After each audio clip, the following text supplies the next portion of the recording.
मनु जी महाराज के जो दो पुत्र हुए, प्रियव्रत और उत्तानपाद, मैं उनके वंश का वर्णन कर रहा हूं।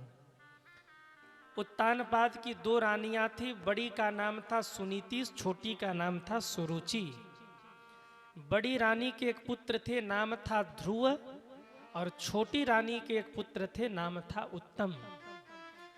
छोटी रानी बड़ी रानी को देखना नहीं चाहती थी और राजा छोटी रानी से अधिक प्रेम करते थे, बड़ी रानी से कम प्रेम करते थे। जिनके पुत्र थे ध्रुव जी से भी उतना लगाव नहीं था उत्तानपाद का। एक दिन ध्रुव जी आकर पिता की गोद में बैठ गए तो मां ने धक्का देकर गोद से उतार दिया।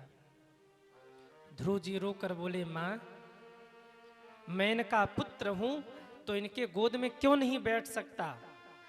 छोटी मां कहती है, पुत्र, ये तुम्हारे पिता तो हैं, पर मैं तुम्हारी माता नहीं हूं, और इनकी गोद में बैठने के लिए इनका पिता होना जितना जरूरी है उतना ही आवश्यक है हमारा मां होना। जाओ तप करो, भगवान प्रसन्न हो जाएं तो उनसे कहना कि मेरे कोख से जन्म दे तुम्हें, और तब तुम आके इस पिता के गोद में बैठना। ध्रुव जी रोते हुए अपनी मां सुनीति के पास गए। मां, छोटी मां ने मेरा अपमान किया। क्या कहा पुत्र? ध्रुव जी कहती हैं, जाकर तप करो, भगवान को प्रसन्न करो, और तब आकर पिता की गोद में बैठना। आजकल की माताएं होती ना तो कोर्ट पहुंच जाती, मुकदमा डायल कर देती। पर धन्य है मां सुनीति, बच्चे को संस्कार दिया। बेटा, क्या कहा है? यही कहा है ना कि तप करो। मैं भी कहती हूं, जाओ जंगल जाकर के तप करो। अरे पिता की ही गोद में बैठना है तो ऐसे पिता की गोद में क्यों बैठ रहे जिसकी गोदी में बैठकर तुम्हें उतरना पड़े। अरे पिता की ही गोद में बैठना है तो ऐसे पिता की गोद में बैठ जाओ जिनकी गोदी से कभी तुम्हें कोई उतार न पाए। परम पिता की गोदी में बैठ जा तो बेटा। ध्रुव जी गए हैं। ध्रुव जी ने जाकर कठोर तप किया। ओम नमो भगवते वासुदेवाय। ओम नमो भगवते वासुदेवाय।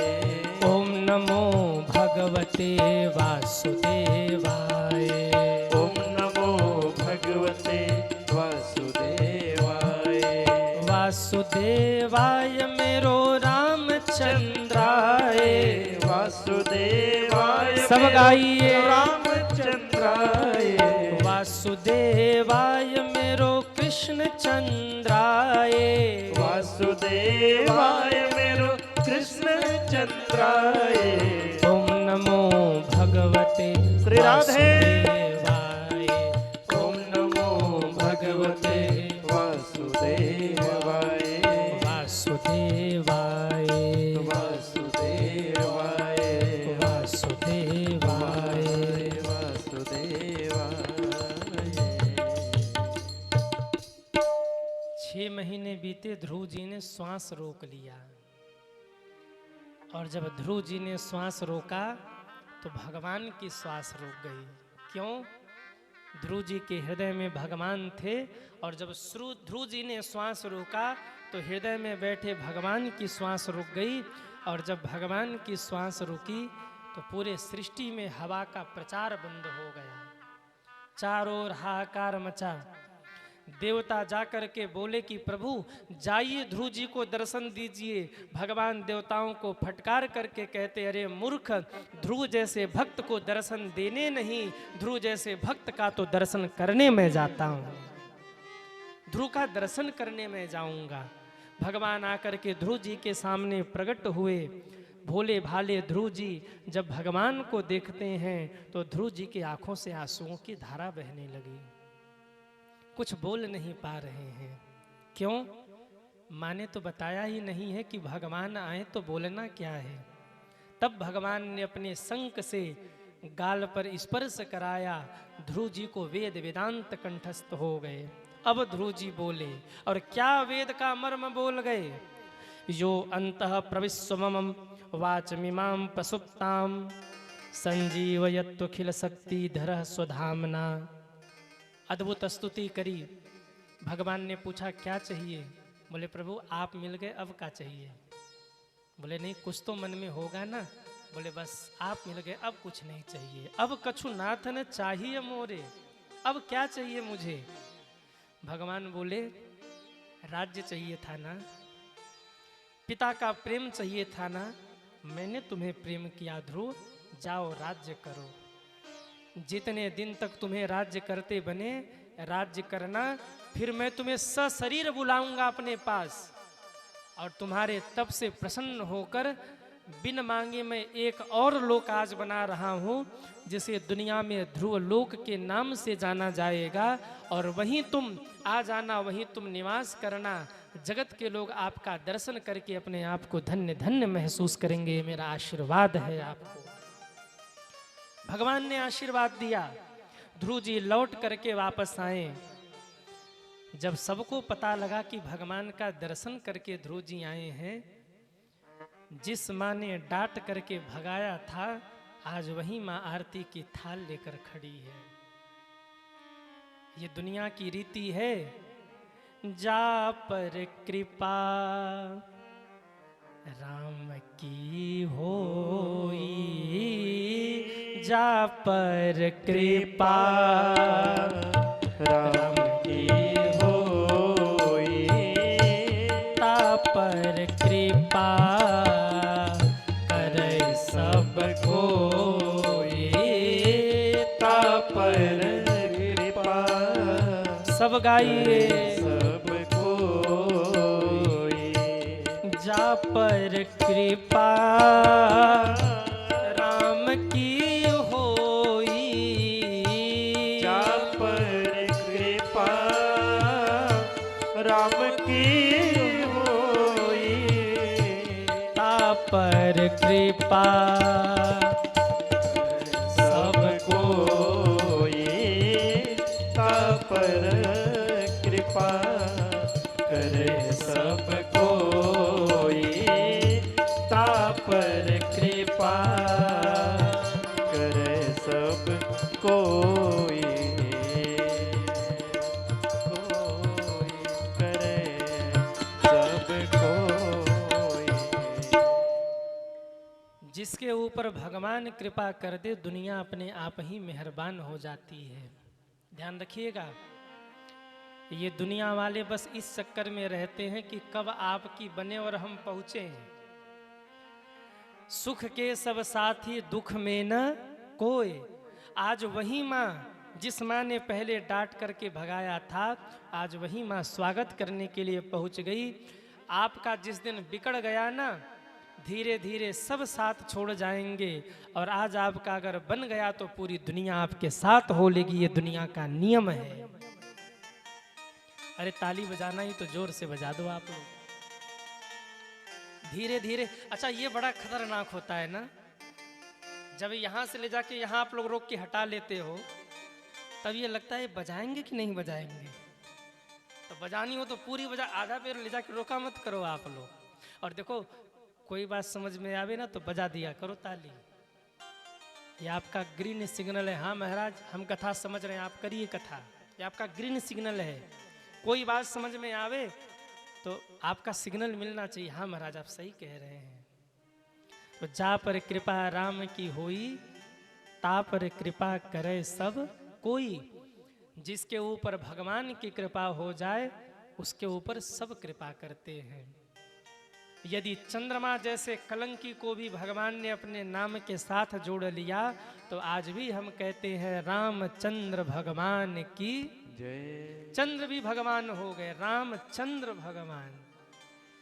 जिसके ऊपर भगवान कृपा कर ले, सब कृपा करते हैं। आपका बेटा आईएएस बन जाए ना,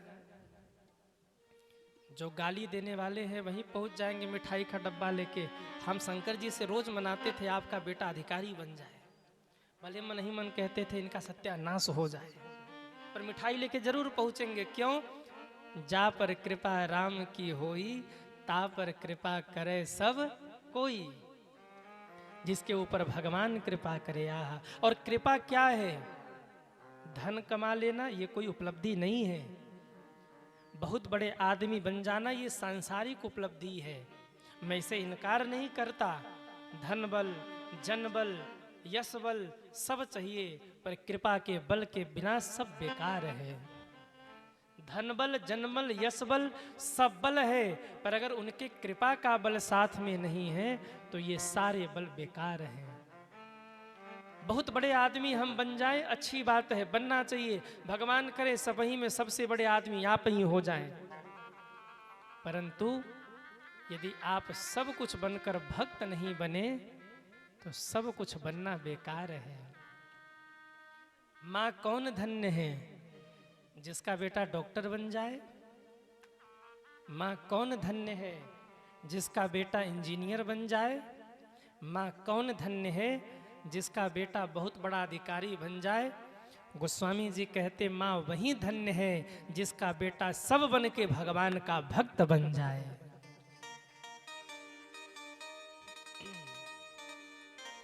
जननी कौन है?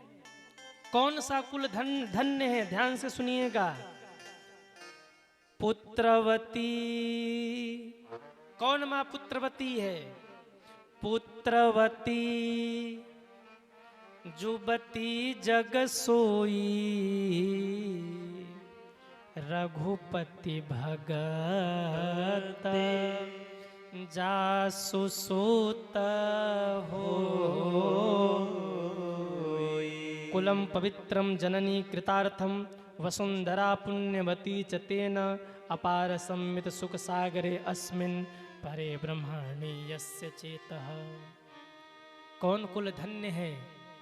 संत जन कहते हैं कुलम पवित्रम जननी कृतार्थम, वो कुल पवित्र है जिस कुल में कोई धर्मात्मा प्रकट हो जाए। वो माँ धन्य है जिस माँ की गोदी में कोई भगवत भक्त जन्म ले ले। वो धरती धन्य है जिस धरती पर किसी भगवत भक्त संत का प्रागट्य हो जाए। परिवार में वो व्यक्ति धन्य है जो धर्म करके अपने भी तरे और अपने पूरे परिवार को तार दे। ये सिंह परिवार धन्य है जिन्होंने ऐसे श्रीमद् भागवत कथा का आयोजन किया। आज पितृलोक से इनके पितृ भी देख रहे होंगे ना, तो दोनों भुजा उठा के आशीर्वाद दे रहे होंगे, मेरे बच्चों दिन दुना रात चौगुना तुम तरक्की करो, आज भागवत करा करके तुमने हमें धन्य कर दिया। जब आप कोई धर्म का काम करते हैं ना, स्वर्ग के देवता कहते कौन है जो धर्म का काम कर रहा? अच्छा तो इसके पूर्वज कहाँ हैं? ढूंढो पहले। पूर्वजों को ढूंढकर बुलाया जाता है और स्वर्ग में देवता बाजे गाजे के साथ उनके पूर्वजों को माला पहनाकर सम्मानित करते हैं। आपने ऐसी संतानों को जन्म दी जो धरती पर धर्म कर रहे हैं। और जब पितृलोक में, स्वर्ग में, देवलोक में हर जगह पितरों का सम्मान हो तो पितरों के आंख में भाव के आंसू आते हैं और वो हृदय खोल के आशीर्वाद देते हैं। आज मेरी संतानों ने अपने घर को, परिवार को, कुल खानदान को धन्य धन्य कर दिया जो उन्होंने ऐसा आयोजन किया। इस आयोजन को देख करके इस सिंह परिवार के पितृ भी गदगद होकर अपनी दोनों भुजाओं को उठाकर आशीर्वाद दे रहे होंगे।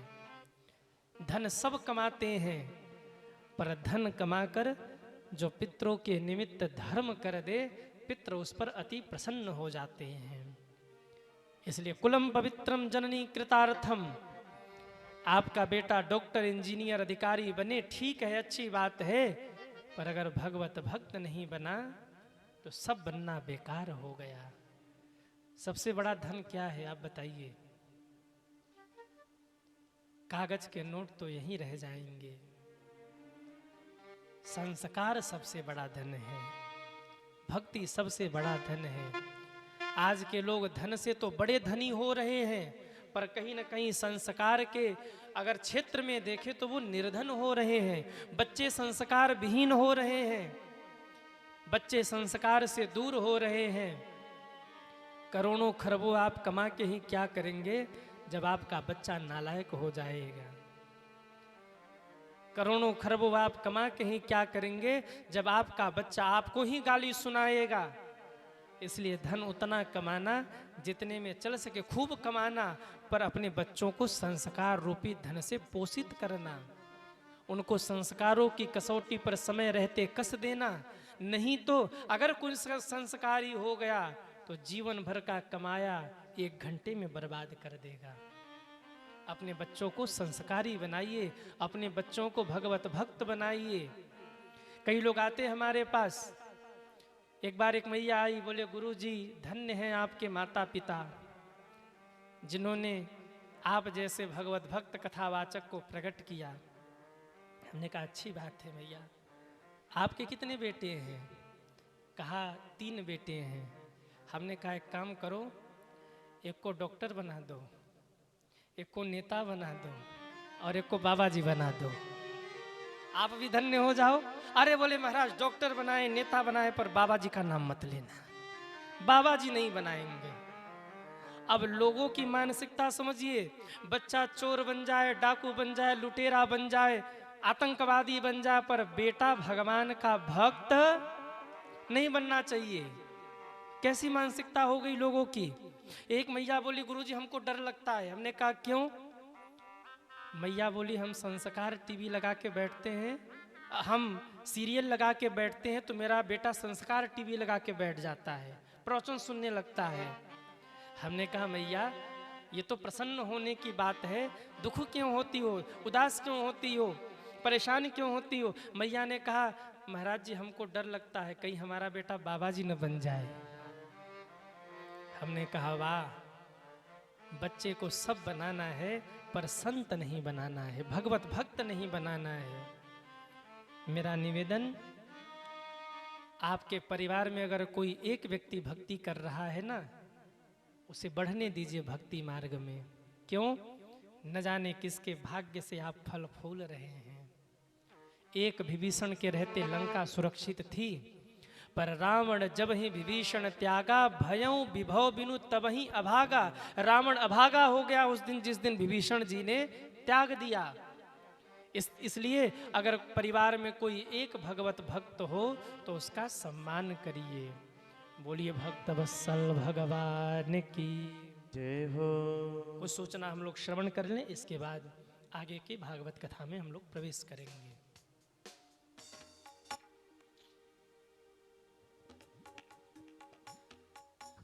जय श्री राधे। हमारे बीच में पुनः आज कुछ भक्तजन चल करके आए हैं।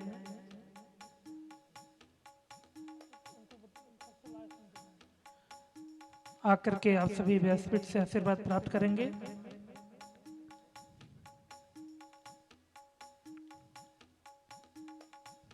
श्री विनय तिवारी जी पत्रकार हैं, आप भी आकर के महाराज जी से व्यासपीठ से आशीर्वाद प्राप्त करें। श्री संदीप उपाध्याय जी, आप भी आकर के व्यासपीठ से महाराज जी से आशीर्वाद प्राप्त करें। श्री श्याम नारायण तिवारी जी, बड़े बाबू, आप भी आकर के महाराज जी से व्यासपीठ से आशीर्वाद प्राप्त करें। श्री शुभम तिवारी जी, क्षेत्र पंचायत सदस्य, आप भी आकर के महाराज जी से व्यासपीठ से आशीर्वाद प्राप्त करेंगे। श्री विजयनाथ दुबे जी, आप भी आकर के महाराज जी से आशीर्वाद प्राप्त करेंगे। एवं श्री संजय पाठक जी, जो कि महाराज जी के बहुत ही स्नेही हैं और हनुमत कृपा धाम परिवार से जुड़े हुए हैं। सदैव आप समय समय पर पहुंचते रहते हैं। आप भी आकर के व्यासपीठ से महाराज जी से आशीर्वाद प्राप्त करें। श्री संजय पाठक जी एवं श्री जयप्रकाश सिंह जी प्रधान जी, आप भी आकर के व्यासपीठ से महाराज जी से आशीर्वाद प्राप्त करेंगे। कृपया जिनके नाम लिए जा रहे हैं आप सभी आते रहें। श्री राज बहादुर सिंह जी, पूर्व प्रधानाचार्य, आप भी आकर के व्यासपीठ से महाराज जी से आशीर्वाद प्राप्त करेंगे। श्री अवधेश शुक्ला जी, श्री अवधेश शुक्ला जी, आप भी आकर के व्यासपीठ से महाराज जी से आशीर्वाद प्राप्त करेंगे। श्री आशीष सिंह जी, प्रवक्ता आप भी आकर के व्यासपीठ से महाराज जी से आशीर्वाद प्राप्त करेंगे। एवं श्री शरद सिंह जी वरिष्ठ लिपिक आप भी आकर के व्यासपीठ से महाराज जी से आशीर्वाद प्राप्त करेंगे। कृपया जिनके नाम लिए गए हैं आप यथाशीघ्र आते रहें।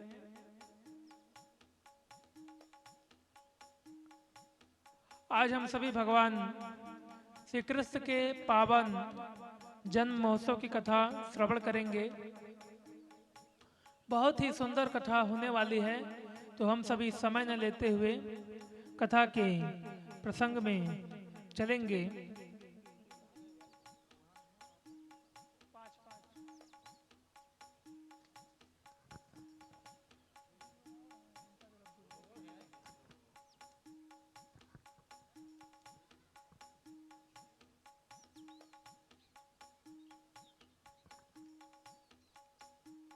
एवं श्री रमेश चंद्र दुबे जी पूर्व प्रधानाचार्य आप भी आकर के व्यासपीठ से महाराज जी से आशीर्वाद प्राप्त करेंगे।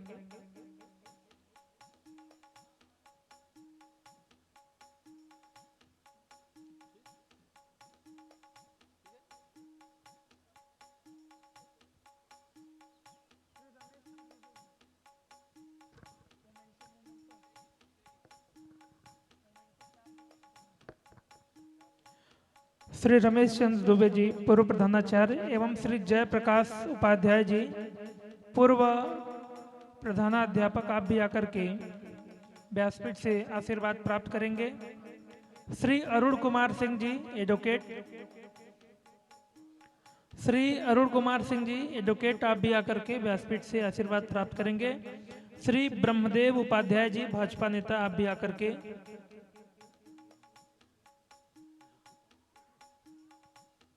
व्यासपीठ से आशीर्वाद प्राप्त करेंगे।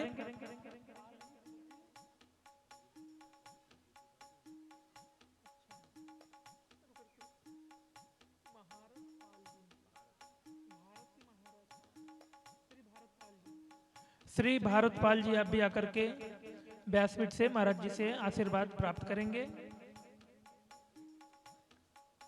और अब हम सभी समय न लेते हुए चलेंगे भगवान श्री कृष्ण के जन्म महोत्सव की ओर। और आज की कथा बहुत ही रोचक कथा हम सभी श्रवण कर रहे हैं। साथ ही दूर दराज से चल करके भक्तजन प्रतिदिन उपस्थित हो रहे हैं और व्यासपीठ से महाराज जी से आशीर्वाद प्राप्त कर रहे हैं।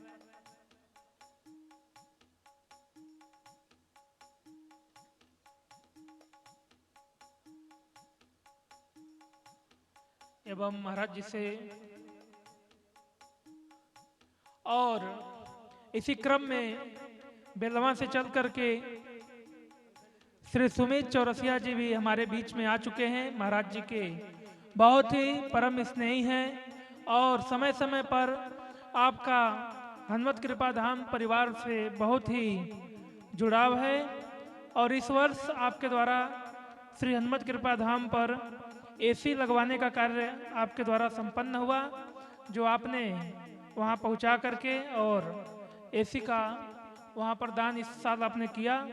और जब से मंदिर का नींव पड़ा और जब से किस प्रकार से क्या होना चाहिए हमेशा आप सलाह देते रहे, पहुंचते रहे। आप भी महाराज जी से आशीर्वाद प्राप्त कर रहे हैं।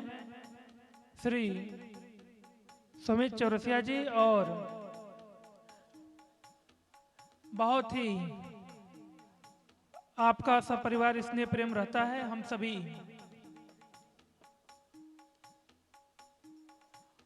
अब समय न लेते हुए चलेंगे महाराज जी की ओर, कथा प्रसंग की ओर। जय श्री राम, जय श्री राधे, जय श्री कृष्ण।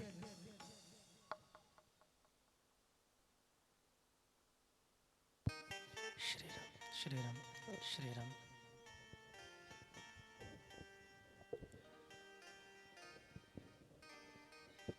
श्री राम।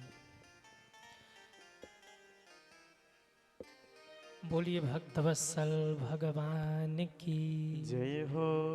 हरि भजले हरि भजले हरि भजने का मौका है। हरि भजले हरि भजले हरि भजने का मौका है। हरि भजले हरि भजले हरि भजने का मौका है। हरि भजले हरि भजले हरि भजने का मौका है। अभी भजले अभी भजले अभी भजने का मौका है। अभी भजले अभी भजले अभी भजने का मौका है। बोलिए भक्तवत्सल भगवान की जय हो। कहाँ थे हम लोग? कुलम पवित्रम जननी कृतार्थम। वो कुल धन्य होता है जिस कुल में कोई भगवत भक्त जन्म ले ले सज्जनों। वो भूमि धन्य धन्य हो जाती है जिस भूमि पर किसी संत के चरण पड़ जाते हैं या किसी संत का प्रागट्य हो जाता है। देखिए, मैं मेरे जीवन में कुछ लोगों का बहुत सम्मान करता हूँ, जिनमें पहले हैं संत। अभी कुछ दिन पहले संतों पर बड़ा विवाद चल रहा था। कोई कुछ कह रहा, कोई कुछ कह रहा। एक संत को मानने वाले दूसरे लोगों को गाली दे रहे थे। हमसे कुछ पत्रकारों ने पूछा कि महाराज जी आप क्या कह रहे हैं? संत श्री प्रेमानंद जी और जगत गुरु जी के बीच में कुछ ऐसा उद्बोधन हो गया था। भावावश गलत नहीं था, गलत बना दिया गया। तो लोगों ने पूछा आप क्या कह रहे हैं? हमने कहा संतों की लीला संत जाने, हम क्या बोले। हमको तो उन्होंने जो कह दिया उसी पे चलना है। अब हमारी बुद्धि अगर उतनी पहुंचती कि कौन सही है कौन गलत, तो हम उनसे बड़े नहीं हो जाते? तो क्यों विवाद करना? अरे प्रेमानंद संत श्री प्रेमानंद जी महाराज ने क्या कहा, जगत गुरु जी ने क्या कहा, शंकराचार्य भगवान ने कहा, बड़े बोल रहे अपना देख लेंगे। हम लोग क्यों तर्क उतर्क करने जाएं? हम क्यों किसी को गलत करने जाएं? हम सबको प्रणाम करेंगे, सब में निष्ठा रखेंगे। क्यों? वो सब सनातन धर्म के स्तंभ हैं। अब वो क्या लीला कर रहे हैं वो संत जन जाने, हम आप निर्णय देने वाले कौन होते हैं? और कुछ लोग होते दिमाग लगा के लगे पड़े थे, इन्होंने गलत कह दिया उन्होंने सही कह दिया। अरे तो आप ही श्रेष्ठ नहीं हो गए उनसे अगर आपने निर्णय दे दिया तो? संतों की बात संतों में छोड़ देना चाहिए। वो कह रहे हैं वो अपना सलट लेंगे। हम कौन होते हैं सही गलत कहने वाले? जीवन में मैं संतों का सम्मान करता हूं। दूसरे, मैं किसान का सम्मान करता हूं, जिसके कारण दो रोटी हर व्यक्ति तक पहुंच रहा, अन्न के दाने लोगों तक पहुंच रहे, ऐसे किसानों का सम्मान हम करें।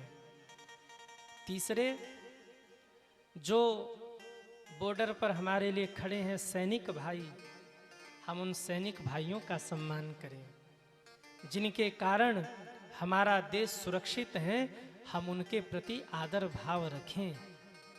कहीं न कहीं वो खड़े हैं वहाँ, तब हम यहाँ बैठ करके कथा कर पा रहे हैं। इसलिए सैनिक भाइयों का सम्मान करिए। जो कृषि में लगे हुए किसान भाइयों का सम्मान करिए, संतों का सम्मान करिए, सतियों का सम्मान करिए। ये सब हमारे लिए आदरणीय है।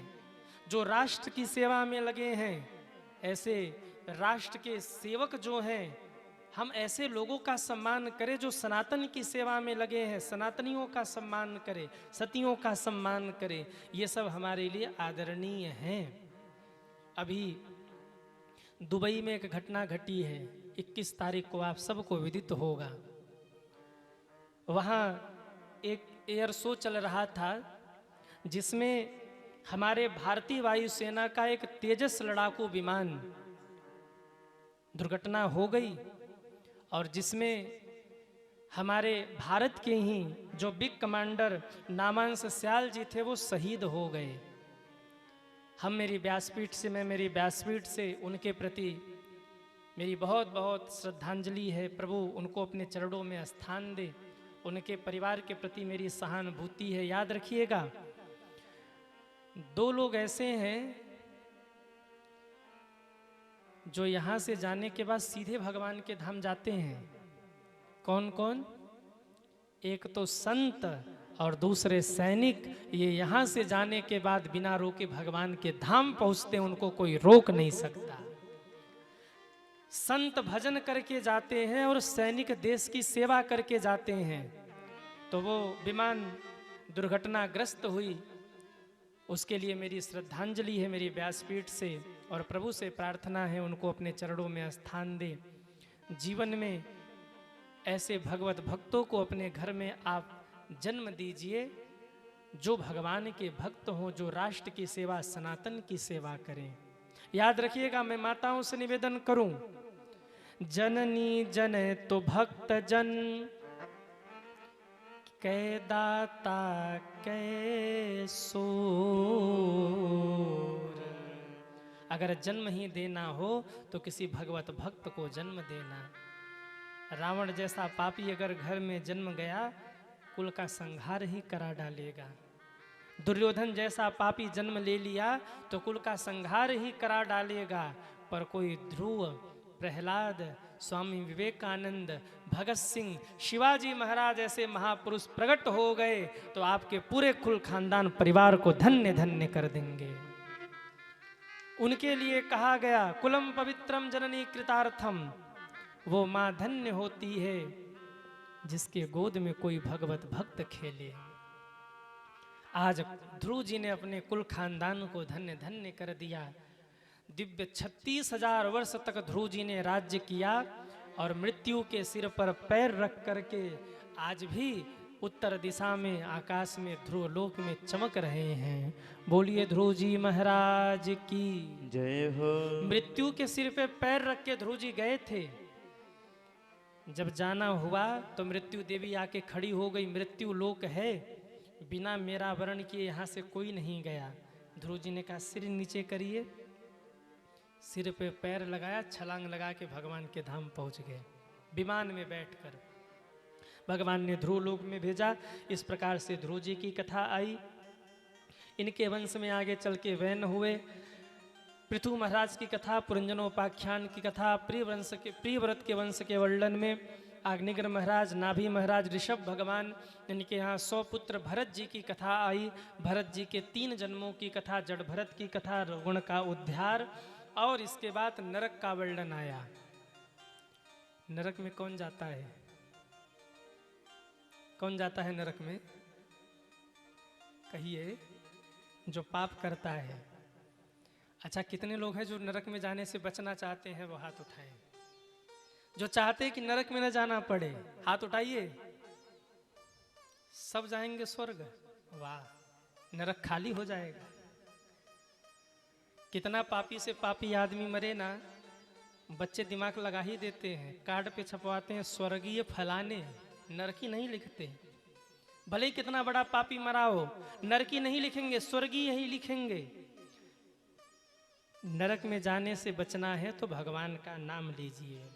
सुखदेव जी कहते हैं, नाम संकीर्तनम यस्य सर्व पाप प्रणाशनम प्रणामो दुख समनः त्वं नमामि हरि परम। जो भगवान के नाम का जप करता है, जाने अनजाने में किए गए उसके पाप समाप्त हो जाते हैं और वो अंततः भगवान के धाम जाता है। कोई गया तो कहाँ, अजामिल गए, जीवन भर पाप किया, बेटे का नाम संतों के कहने पर नारायण रखा। जब यमराज के दूत लेने आए तो बच्चे को बुला रहा, बेटा नारायण मुझे बचा लो, बेटा नारायण मुझे बचा लो। बेटे नारायण ने तो नहीं सुना, बैकुंठ में बैठे नारायण भगवान ने सुन लिया, अपने पार्षदों को भेज दिया। अजामिल को भगवान के पार्षद अपने धाम ले गए। इसलिए मेरा निवेदन, जीवन भर भगवान की भक्ति करिए ताकि अंत समय में भगवान का नाम मुख से निकले और यमराज के दूत आपको स्पर्श न कर पाए। एक बड़ा प्यारा भाव कि अमृत है हरि नाम जगत में, इसे छोड़ विषय विष पीना क्या, हरि नाम नहीं तो जीना क्या, हरि नाम नहीं तो जीना क्या, हरि नाम नहीं तो जीना क्या, हरि नाम नहीं तो जीना क्या। अमृत है हरि नाम जगत में, अमृत है हरि नाम जगत में, इसे छोड़ विषय विष पीना क्या, हरि नाम नहीं तो जीना क्या, हरि नाम नहीं तो जीना। जरा उठाइए दोनों हाथों को और तालियां बजाते हुए हरि बोल। जय हो।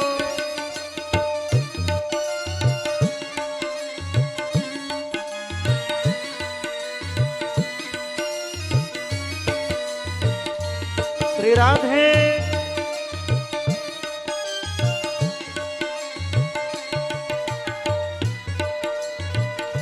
जय हो।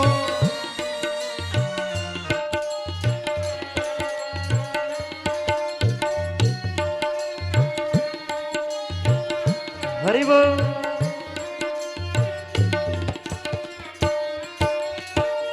भूषण से सब अंग सजाए, रसना पर हरि नाम न आए। भूषण से सब अंग सजाए, रसना पर हरि नाम न आए। देह पड़ी रह जाए यहीं पर, देह पड़ी रह जाए यहीं पर, देह पड़ी रह जाए यहीं पर, देह पड़ी रह जाए यहीं उस पर। समय फिर बरस महीना क्या, हरि नाम नहीं तो जीना क्या, हरि नाम नहीं तो जीना क्या। अमृत है हरि नाम जगत में, अमृत है हरि नाम जगत में, अमृत है हरि नाम जगत में, इसे छोड़ विषय विष पीना क्या, हरि नाम नहीं तो जीना क्या, हरि नाम नहीं तो जीना क्या। हरि नाम नहीं तो जीना क्या, हरि नाम नहीं तो जीना क्या। हरि नाम नहीं तो जीना क्या। हरि नाम नहीं तो जीना क्या। हरि नाम नहीं तो जीना क्या। हरि हरि नाम नहीं तो जीना क्या। हरि नाम नहीं तो जीना क्या। अमृत है हरि नाम जगत में, इसे छोड़ विषय विष पीना क्या, हरि नाम नहीं तो जीना क्या। आहा, मुख पे भगवान का नाम हो, गले में तुलसी की माला हो, तो यमराज भी एक बार नजदीक नहीं आते। तुलसी माला जीवन में अवश्य धारण करिए। भगवान को सबसे अधिक प्रिय यदि कोई है तो तुलसी माता है सज्जनों। तुलसी माला धारण करिए और मुख में भगवान का नाम रखिए। लेकिन ध्यान दीजिए, तुलसी माला भी हर किसी को नहीं धारण करना चाहिए। आजकल एक नया ट्रेंड चला है तुलसी माला पहनने का।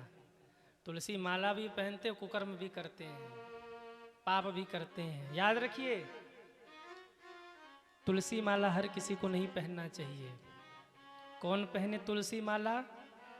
जिसके कंठ के नीचे वो न उतरे जो भगवान को भोग न लगता हो, तुलसी माला उसको पहनना चाहिए। तुलसी माला पहनने में पहले भोजन की शुद्धि जरूरी है। सबसे बड़ा तप भोजन की शुद्धि से है तुलसी माला में।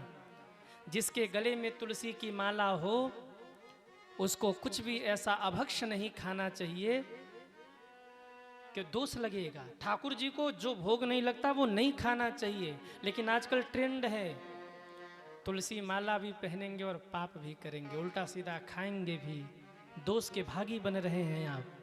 हर किसी को तुलसी नहीं पहनना चाहिए। अरे जिसके गले में तुलसी महारानी आ गई, तुलसी वृंदा है, भक्ति है, भगवान की प्रिय हैं, फिर कैसे गले से नीचे अभक्ष उतर सकता है?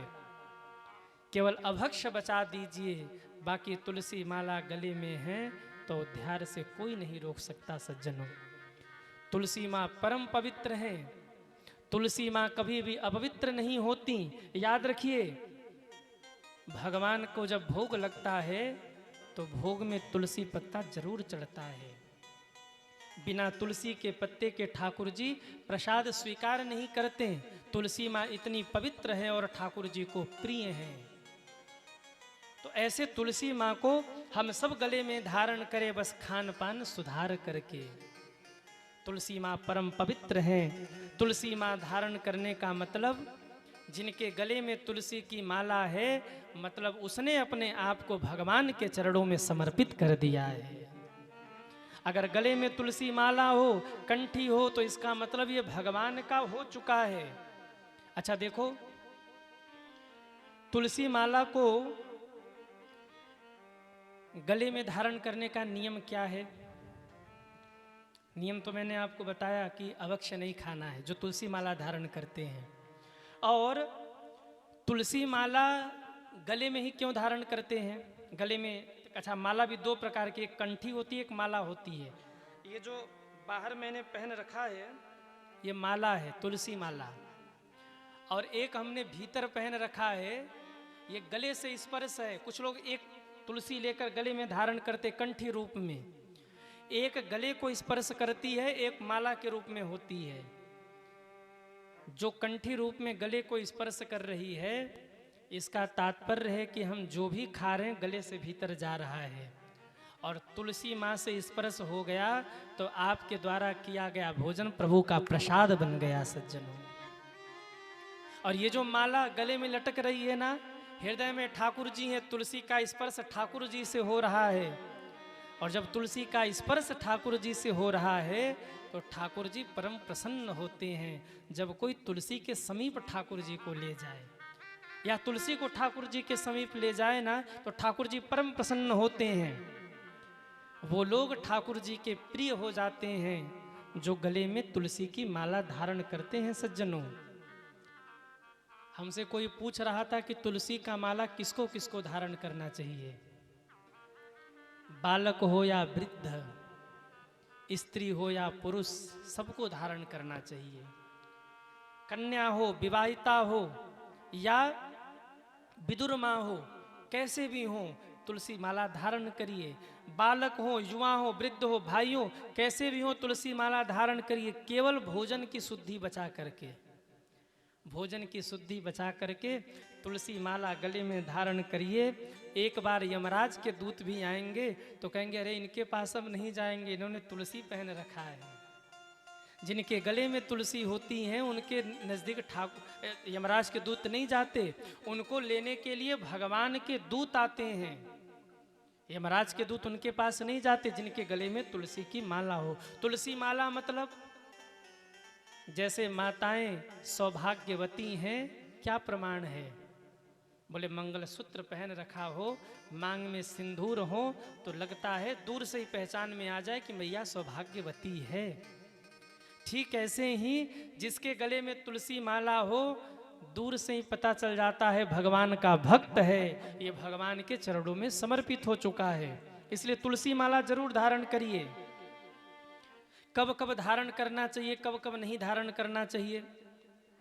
कुछ लोग कहते कि नहाते समय तुलसी माला निकाल दो, शौच जाइए तो उस समय तुलसी माला निकाल दीजिए। ऐसा कुछ नहीं है। तुलसी माँ परम पवित्र हैं। सूतक और पातक में भी तुलसी माँ अशुद्ध नहीं होती है। ध्यान से सुनिएगा, किसी भी परिस्थिति में तुलसी मैया को शरीर से दूर नहीं करना चाहिए। स्नान करते समय शौच, स्नान, सूतक, पातक, किसी भी अवस्था में रहिए, जब आपने तुलसी माला पहन लिया तो जब तक जीवन है तब तक तुलसी मैया गले में होनी चाहिए। तुलसी माँ कभी अपवित्र नहीं होती। अरे कोई मर भी रहा हो ना तो तुलसी और गंगा जल मिला के पिलाया जाता है, बोले अब इनकी मुक्ति हो जाए। हर अवस्था में तुलसी माँ को धारण करिए। क्यों कहा गया ऐसा? आप शौच के समय अगर तुलसी माला निकाल रहे हैं और दुर्भाग्यवश अगर उसी समय कोई अनहोनी हो गई तो क्या करिएगा? किसी भी समय स्नान हो, सूतक हो, पातक हो, जीवन का कोई भरोसा है क्या कि जीवन का अंत कब हो जाए? कई लोग कहते हम वॉशरूम में जाएंगे तुलसी माला पहन के तो तुलसी मैया पवित्र हो जाएंगी। अरे भैया, तुलसी मैया परम पवित्र हैं, न जाने कब जीवन का अंत हो जाए। सांसों का क्या भरोसा,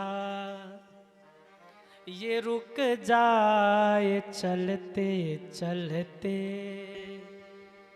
जीवन की है ये ज्योति, ये बुझ जाए जलते जलते। कब जीवन का अंत हो जाए नहीं कहा जा सकता। इसलिए जब भी होश आए तुलसी माला धारण करिए, खान पान सुधार करके। जीवन का अगर अंतिम समय आ गया और उस समय तुलसी माँ गले में है तो इतना तो फायदा मिलेगा कि भगवान के दूत लेने आएंगे। कम से कम यमराज के दूत स्पर्श तो नहीं करेंगे। कई लोग पूछते हैं क्या तुलसी माला धारण करके लहसुन प्याज खा सकते हैं? अभक्ष की तो छोड़ दो, वो तो खाना ही नहीं चाहिए, पर तुलसी माला धारण करके क्या लहसुन प्याज खा सकते हैं?